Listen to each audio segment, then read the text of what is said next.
This one panel alone says so much about Ida as a character. I think anyone that has been wondering why Ida hasn't been in the spotlight for a very long time, even myself has kind of asked this, will now have finally gotten their answer. Horikoshi has delivered us a very quality panel and chapter to explain what hardships Ida has had to go through just to be at the level he's at right now.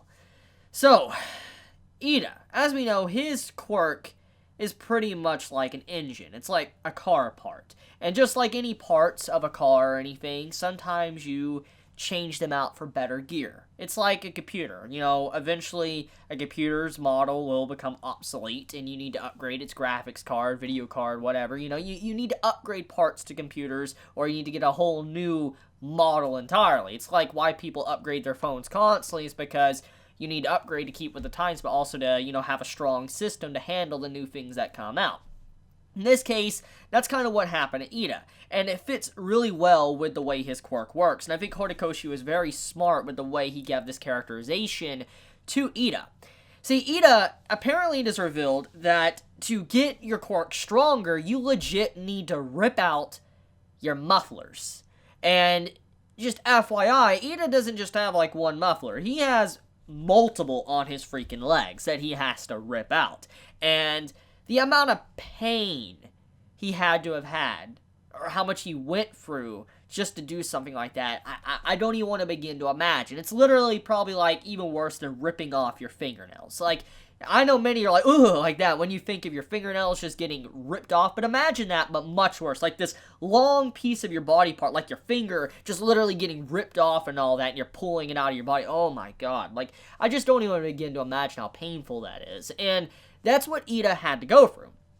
And the reason why I did this was because the part that was technically his body that he ripped out would grow back, but it would grow back a lot stronger. It's kind of similar to muscle training. Maybe this example is very extreme, what Ida was doing, but it's kind of similar to how muscle training is. What, you know, lifting weights and all that, getting yourself stronger, because technically when you're lifting weights, in some cases, you're ripping your muscle and building up the muscle to be able to handle a lot more while it, you know, reattaches, grows, and heals itself. You're just strengthening your body, and it's kind of like this, but this is a more extreme version to weightlifting or whatever that people do in everyday life. But even then though, just like, it makes sense with Ida's quirk. It doesn't go against anything that's been established, but holy crap though. Like, you have to have some balls of steel to be able to rip off like a piece of your body part like that and have it grow back slowly. And this just explains so much to why Ida was out of, you know, everything for a long time. Because you gotta imagine, growing back your muffler, that's not gonna happen like that. That's not just gonna grow back in like a day. It's gonna take a bit. It's like when you rip off a fingernail. Don't expect that thing to be back in like a day. That's not happening. So that's the point here. Ida, the reason why he's been out for so long since the whole all for one versus one for all fight is because of this. And just like, man, I'm just so shocked by Horikoshi and what he did with Ida's character, but it's even more shocking that apparently this is something that's been passed down throughout the generations in Ida's family. Like, Ida's granddad is the one that started this. Like, figured out if you rip out the engine, like muffler or whatever, and it grows back, you get a lot stronger. I don't even want to begin to imagine what caused Ida's granddad to do something like that. I don't want to imagine why he did something like that, but regardless though, this is a technique that has been passed down, and I'm willing to bet that this is probably not the last time Ida is really going to do it, because let me explain from what was described in this chapter.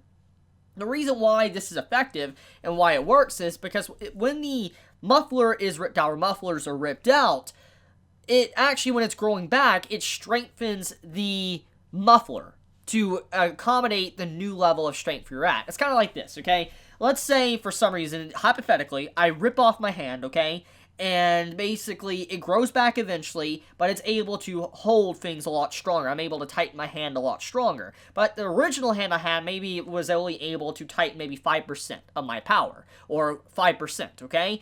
And next time it grows back, I'm able to use 10%. It's kind of like that. Basically, Ida can continuously rip out his muffler after he continuously strengthens his body to continue to get faster and faster, to have his engine working a lot faster. So there's a lot of potential for Ida right now to literally be the fastest man alive, and also maybe even get into the levels of maybe where Flash is at. Like, if you know about Flash, there's a likely possibility maybe, Ida could reach that realm of speed if he can continuously rip out his mufflers and actually get faster, faster, and faster, as long as his body can continuously accommodate it and strengthen. That's just crazy to think about. So, Ida has a long future ahead of him as a hero. I definitely see him becoming very fast, very strong, and definitely going to be probably way faster than his brother ever was. Now, anyways, let's also talk about Tetsu. So, Tetsu, the man legit decided to, sit in a hearth/oven to be able to build up resistance to fire, or just heat in general, which I think is also very impressive on Tetsu's part. It's very much like him as a character, because he is someone that's all about defense and durability, and so obviously him just basically doing endurance training and dealing with the heat is definitely something that would fit his character. Kirishima is definitely someone that would do something like this as well. And Tetsu, he basically states he was sitting in an oven/hearth just trying to build up tolerance to how hot it really can get. And since heat technically is one of the greatest weaknesses of his, still, and so is extreme cold as well, depending on how cold it gets, obviously he needs to build up some form of immunity to that, because we have seen quite a few fireworks in this series already. So I think Tetsu actually pulled a very smart move, building up tolerance, but I don't think he will ever be fully immune to the heat. Because, if his body works exactly like steel or whatever, then he's never going to have proper immunity. Because, at a certain point with temperature, your body's going to melt. It's just common sense. He may be able to resist it a lot more than the average person, but there's going to come a point to where the heat within his body is going to get so hot that literally he's going to start melting.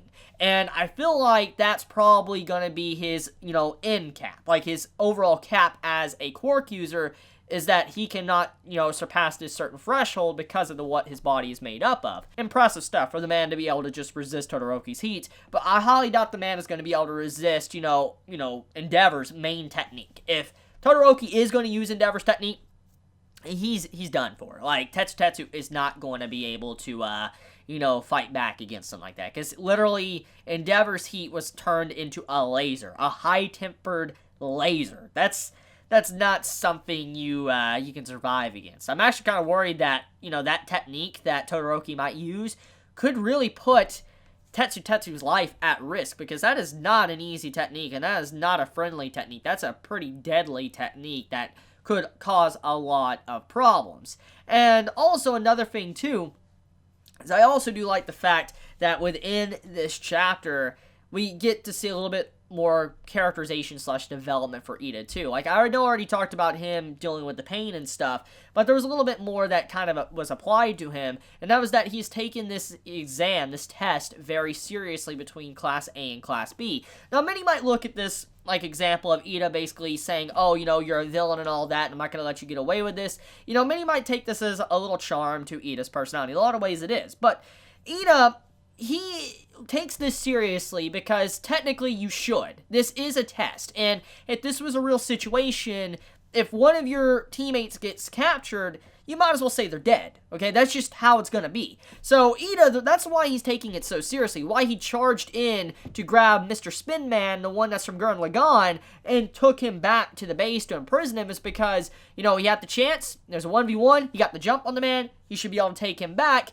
and that's the point here, is that Ida, he's looking at this so seriously and not trying to treat it as a simple test, practice test. He wants to make it look like a real situation. You're not going to be fair to villains. If you can, you're going to, team up against him, capture them, and bring them down. Villains are going to do the same thing to you. So, that's just how it's going to be.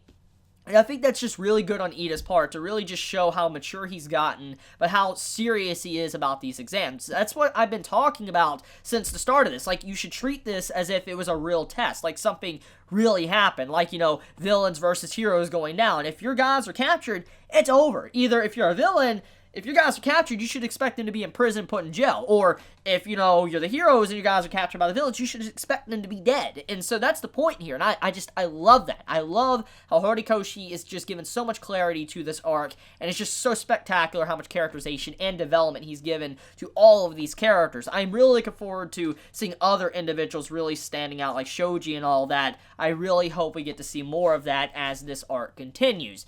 Sadly, this chapter is also very short, similar to the previous chapters, which, once again, a lot of concern. I hope that, you know, once again, more pages will come out for My Hero Academia. Thankfully, the quality of the story is actually very good, and I am very, you know, impressed and pleased with Horikoshi. I just, once again, hope that nothing is really going on behind the scenes.